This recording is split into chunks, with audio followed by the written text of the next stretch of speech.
මේ දවස්වල ලංකාවේ හැමතැනම සීග්‍රයෙන් පැතිරලා යන වෛරස් උණ සහ ඩෙන්ගු රෝගය නිසා ගොඩාක් අය පීඩා විඳිනවා. හැබැයි ලොකුම ප්‍රශ්නය තමයි හැදෙන්නේ සාමාන්‍ය උණක්ද ඩෙන්ගුද කියලා වෙන් කරලා හඳුනා ගන්න බැරි එක. ගොඩක් අය සාමාන්‍ය උණක් කියලා හිතලා කරන පොඩි වැරදි නිසා ජීවිත පවා අනතුරේ වැටෙන්න පුළුවන්.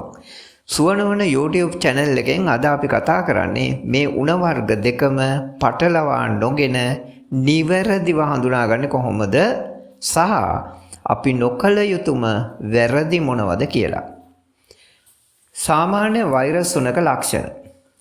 අපි බලමු සාමාන්‍ය වෛරස් උණක ලක්ෂණ මොනවද කියලා. සාමාන්‍යයෙන් වෛරස් උණක් හැදුනම තද උණ සමග කැස්ස, හෙම්බිරිස්සාව සහ උගුරේ බැරැන්ඩිය ඇති වෙනවා. ඇඟපත වේදනාව සහ මහන්සිය දැනුණත් ඒක දරා ගන්න පුළුවන් මට්ටමක පවතිනවා.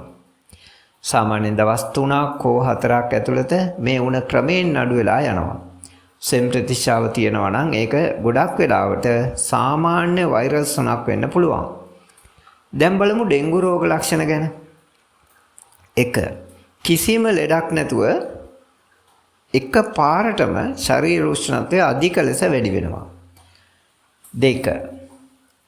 අධික ඇඟපත වේදනාව. මේකට කියන්නේ බ්‍රෙක්බ්‍රවුන් ෆීවර් කියලා. ඒ කියන්නේ ඇටකඩු කැඩෙනවා වගේ තද බල වේදනාවක් දැනෙනවා. විශේෂයෙන්ම කකුල් සහ කොන්ද හරහා. ඊළඟට තුන්වෙනි කාරණා ඇස් බෝල යටින් තද කැක්කුමක් ඇති වෙනවා. 4. කැස්ස හෝ හෙම්බිරිස්සාව නැතුව මතක තියාගන්න ඩෙන්ගු උනේදී ගොඩක් වෙලාවට කැස්ස හෝ හෙම්බිරිස්සාව දකින්න ලැබෙන්නේ නැහැ. 5. වමනය සහ කෑම අරුචිය. නිතර වමනය යාම සහ බඩේ කැක්කුම වේදනාව ඇති වෙන්න පුළුවන්. දැන් බලමු උණ හැදුනම අපි කරන ලොකුම වැරැද්ද මොකක්ද කියලා. ගොඩක් අය ඇඟපතේ වේදනාව ඉවසන්න බැරි නිසා පාමසි වලින් වේදනානාශක පෙති අරන් බොනවා. මතක තියාගන්න ඔබට වැළඳිලා තියෙන ඩෙන්ගු රෝගය නම් මේ වගේ වේදනානාශක පෙති බිව්වොත් ශරීරය ඇතුළතින් ලේ ගලලා අසාධ්‍ය වෙන්න පුළුවන්. ඒ නිසා උණට පාවිච්චි කරන්න පුළුවන් එකම ඖෂධය පැරසිටිමෝල් විතරයි.